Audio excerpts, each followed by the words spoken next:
আরজিকর হাসপাতালের সামনে বিক্ষোভ ঘিরে ধুমধুমার পরিস্থিতি। এক আন্দোলনকারীকে চুলের মুঠি ধরে সরিয়ে নিয়ে যাচ্ছে পুলিশ। সেই মুহূর্তের ছবি আপনাদের সামনে রেখেছি। এরপরে আন্দোলনকারীদের বেশ কয়েকজনকে যখন আটক করা হয় তখন তাদের মুক্তির দাবিতে আবার বিক্ষোভ শুরু হয়।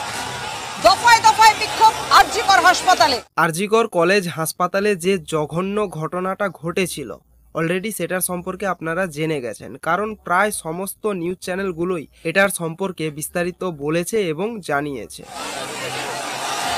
ঘুষি মারতে মারতে নিয়ে যাওয়া হচ্ছে বেশ কয়েকজন আন্দোলনকারীকে, দেখতে পাচ্ছেন ঘুষি মারতে মারতে নিয়ে যাচ্ছে পুলিশ। কিন্তু প্রশ্ন হচ্ছে এই জায়গায় যে এই ঘটনায় পুলিশের ভূমিকাটাই বা কেমন?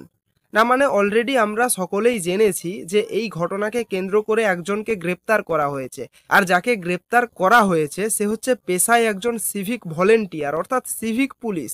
অর্থাৎ একজন সিভিক পুলিশ হয়ে পুলিশের আন্ডারে থেকেই সে নিজেই এই ধরনের কাজকর্ম করছে, আর তার উপর পুলিশের এই ধরনের ভূমিকা। লজ্জা লাগা দরকার।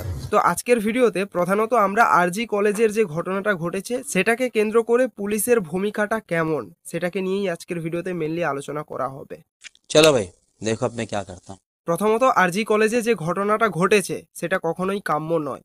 এই বিশ্বজগৎকে যারা সুস্থ রেখেছে অর্থাৎ চিকিৎসকরা, তাদের সঙ্গেই এই ঘটনাটা ঘটেছে, এবং যারা আমাদের এই সমাজকে রক্ষা করে অর্থাৎ পুলিশ কর্তারা, তাদের মধ্যেই একজনকে গ্রেপ্তার করা হয়েছে, অর্থাৎ একজন সিভিক পুলিশকে গ্রেপ্তার করা হয়েছে, একজন সিভিক ভলেন্টিয়ার এর সঙ্গে যুক্ত রয়েছে। ভাবা যায়? যাই হোক, এই ঘটনাকে কেন্দ্র করে একজনকে তো গ্রেপ্তার করা হয়েছে, কিন্তু তার চেয়ে বড় কথা আরজি কলেজের এই ঘটনাকে কেন্দ্র করে যখন সমস্ত মেডিকেল স্টুডেন্টসরা এর প্রতিবাদ জানায়, এর প্রতিবাদমূলক মিছিল বের করে চতুর্দিকে, তখন তাদের ওপর পুলিশের এরকম অত্যাচার চলছে। এক আন্দোলনকারীকে চুলের মুঠি ধরে সরিয়ে নিয়ে যাচ্ছে পুলিশ। সেই মুহূর্তের ছবি আপনাদের সামনে রেখেছি। মানে যে ঘটনার মধ্যে একজন পুলিশ কর্তাই অভিযুক্ত, যাকে গ্রেপ্তার করা হয়েছে একজন সিভিক ভলেন্টিয়ারকে, আর সেই ঘটনাতেই পুলিশের এরকম ভূমিকা। পুলিশরা যখন ছাত্ররা আন্দোলন করছে, প্রতিবাদ করছে, তাদের ওপর এরকম ধরনের অত্যাচার করা হচ্ছে। কাউকে চুলের মুঠি ধরে নিয়ে যাওয়া হচ্ছে, কারোর ওপর মানে 6-7 জন 8 জন 10 জন মিলে একদম একসঙ্গে মারছে প্রতিবাদ যারা করছে তাদের ওপর, এই ধরনের অত্যাচার। এরপরে আন্দোলনকারীদের বেশ কয়েকজনকে যখন আটক করা হয় তখন তাদের মুক্তির দাবিতে আবার বিক্ষোভ শুরু হয়। দফায় দফায় বিক্ষোভ আরজিকর হাসপাতালে। অর্থাৎ বুঝতে পেরেছেন পুলিশের ভূমিকাটা ঠিক কি রয়েছে। যারা প্রতিবাদ করছে তাদের মধ্যে একজনকে চুলের মুঠি ধরে নিয়ে যাওয়া হচ্ছে। এর প্রতিবাদ যখন আরো বেশি করে জানানো হয় তখন কয়েকজনকে আবার গ্রেপ্তার করে মানে আটক করে রাখা হয়েছিল। কিন্তু এগুলো তো গেল, কিন্তু এর পরে যেগুলো আরো দেখাতে চলেছি, যে ভিডিও ক্লিপগুলো আপনাদেরকে দেখাবো, সেগুলো দেখার পর আপনারাই বলবেন যে ছাত্ররা তো যে আন্দোলন করছে, প্রতিবাদ জানাচ্ছে, এটা তো হওয়া স্বাভাবিক, কারণ তাদের মধ্যেই একজন স্টুডেন্টসদের ওপর এরকম অত্যাচারটা হয়েছে, ভবিষ্যতেও হতে পারে। সুতরাং এটার প্রতিবাদ করতে হবে এবং এটাকে বন্ধ করতে হবে, আর তার জন্যই ছাত্ররা প্রতিবাদ করছে। কিন্তু এক্ষেত্রে পুলিশের বা ভূমিকাটা কি রকম? পুলিশরাই বা তাদের উপর এই ধরনের অত্যাচার করছে কেন? জড়ো হন এবং তারপরে এই অভিযোগগুলো উঠতে থাকে যে এখানে আন্দোলনকারীদের জড়িত করা হয়েছে, এবং তারপরে কিন্তু ছাত্রদের একটাই বক্তব্য যে উই ওয়ান্ট জাস্টিস, আর এর জন্যই বোধহয় ছাত্রদের ওপর এই ধরনের অত্যাচার চলছে। এইবার আপনাদেরকে একটা জিনিস দেখাতে চাই যে আমাদের রাজ্যের পুলিশ মন্ত্রী কিন্তু এক কথা বলেন, আর অপরদিকে তার পুলিশেরা তারা অন্য ধরনের কাজ করেন।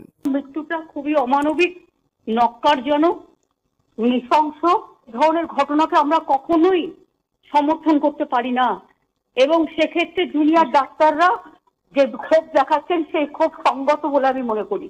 একদিকে আমাদের রাজ্যের মুখ্যমন্ত্রী তথা পুলিশ মন্ত্রী তিনি জানাচ্ছেন যে ঘটনাটা ঘটেছে আরজি কলেজে, তার জন্য জুনিয়র ডাক্তাররা যে ধরনের প্রতিবাদ জানাচ্ছে সেটাকে আমি সঙ্গত বলে মনে করি, এবং সেক্ষেত্রে জুনিয়র ডাক্তাররা যে ক্ষোভ দেখাচ্ছেন সেই ক্ষোভ সঙ্গত বলে আমি মনে করি। কিন্তু অপরদিকে তারই পুলিশেরা কি ধরনের অত্যাচার চালাচ্ছে সেই জুনিয়র ডাক্তারদের ওপর যারা প্রতিবাদ জানাচ্ছে, সেইটা দেখুন একবার। পুলিশ কর্মী তার মানে একজন বিক্ষোভকারীকে ঘিরে ধরে পেটাচ্ছে কার্যত 9 জন পুলিশ কর্মী। আর বুঝতে পেরেছেন, একজন বিক্ষোভকারীকে ঘিরে ধরে 9 জন পুলিশ কর্মী পেটাচ্ছেন। একজন বিক্ষোভকারীকে ঘিরে ধরে পেটাচ্ছে কার্যত 9 জন পুলিশ কর্মী। পুলিশ ধরে নিয়ে যাচ্ছে, কিভাবে নিয়ে যাচ্ছে দেখুন। এই আন্দোলনরত পড়ুয়াদের কি দাবি ছিল? তাদের দাবি ছিল যে তাদেরই একজন সহকর্মী, তাদেরই একজন পড়ুয়া তাদেরই একজন সহপাঠী, তার সঙ্গে নৃশংস অত্যাচার হয়েছে, তার বিরুদ্ধে তারা প্রতিবাদে গর্জে উঠতে গিয়েছিলেন। আর তার ফলস্বরূপ কি জুটলো?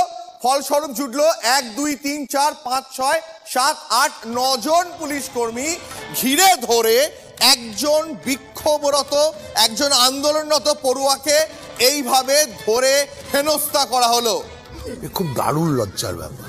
এইবার একটা কথা যেটা না বললেই নয়, মহিলারা কি তাহলে তাদের নিজেদের কর্মস্থানেও সুরক্ষিত নয়? একটা কর্মস্থান যেখানে এত সিকিউরিটি রয়েছে তা সত্ত্বেও যদি এই ধরনের ঘটনা ঘটে যায়, তাহলে তো এটাই বলা চলে যে আমাদের দেশে কিংবা আমাদের রাজ্যে আদৌ কি মহিলারা সুরক্ষিত?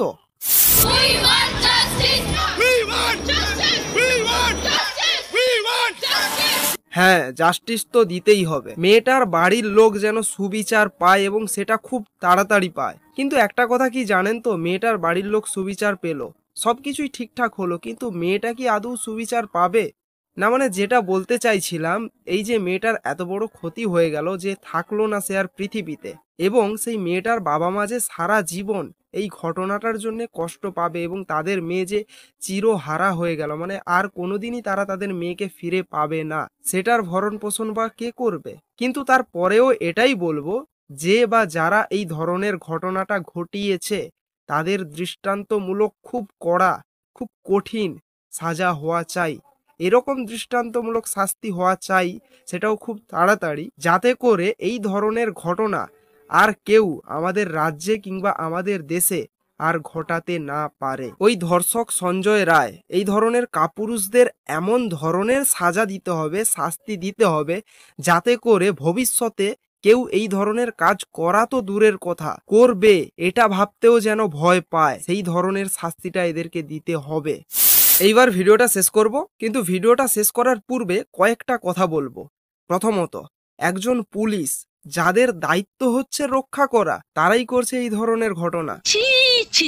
দ্বিতীয়ত, একজন পুলিশ এই ঘটনাতে অভিযুক্ত থাকা সত্ত্বেও যখন ছাত্ররা আন্দোলন করে, তখন সেই ছাত্রদেরই ওপর পুলিশদের এই ধরনের অত্যাচার। তৃতীয়ত, একটা হাসপাতালে যথেষ্ট সিকিউরিটি থাকে, তা সত্ত্বেও কি করে এই ধরনের ঘটনা ঘটতে পারে? এবং ওই ঘটনায় কেবলমাত্র একজনই সিভিক পুলিশ যুক্ত নাকি আরো অনেকেই যুক্ত রয়েছে, সেটাও খুঁটিয়ে দেখতে হবে। কারণ ময়না তদন্তে যেটা উঠে এসছে সেই অনুযায়ী একজনের দ্বারা কখনোই সম্ভব নয়। এবং তার চেয়ে বড় কথা, এটা দেখতে হবে যে কেবলমাত্র এই সিভিক ভলেন্টিয়ার এটা করেছে নাকি এর পেছনে আরো কোনো বড় শক্তি লুকিয়ে রয়েছে। অর্থাৎ যেটা বলতে চাইছি যে এর পেছনে যারা বড় ষড়যন্ত্রকারী, যারা প্রধান, তাদেরকে আড়াল করে দেওয়া হচ্ছে না তো? বাই দ্য ওয়ে, আজকের ভিডিওটা এইটুকুই। আমার চ্যানেলে নতুন হলে চ্যানেলটাকে অবশ্যই সাবস্ক্রাইব করবেন। আর ভিডিওর সম্পর্কে এবং এই আরজি কলেজে যে এই ঘটনার সম্পর্কে আপনার ওপিনিয়ন কি, আপনার মতামত কি, সেটা অবশ্যই নিচে কমেন্ট করে জানাতে ভুলবেন না। দেখা হচ্ছে নেক্সট ভিডিওতে। জয় হিন্দ।